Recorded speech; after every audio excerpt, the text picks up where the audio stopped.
ಸರ್ಕಾರಿ ನೌಕರರ ಕ್ರೀಡೆ.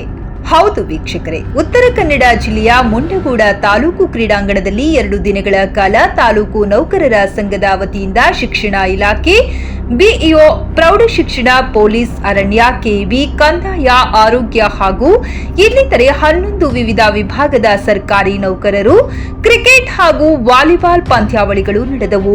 ಈ ಪಂದ್ಯಾವಳಿಗಳಲ್ಲಿ ವಾಲಿಬಾಲ್ ಪ್ರಥಮ ಪ್ರೌಢ ಶಿಕ್ಷಕರು ಹಾಗೂ ದ್ವಿತೀಯ ಅಗ್ನಿಶಾಮಕ ದಳ ಹಾಗೂ ಕ್ರಿಕೆಟ್ ವಿಭಾಗದಲ್ಲಿ ಪ್ರಥಮ ಬಿಇಒ ವಿಭಾಗ ಹಾಗೂ ದ್ವಿತೀಯ ಪೊಲೀಸ್ ಇಲಾಖೆ ಸ್ಥಾನವನ್ನು ಗಳಿಸಿದರು.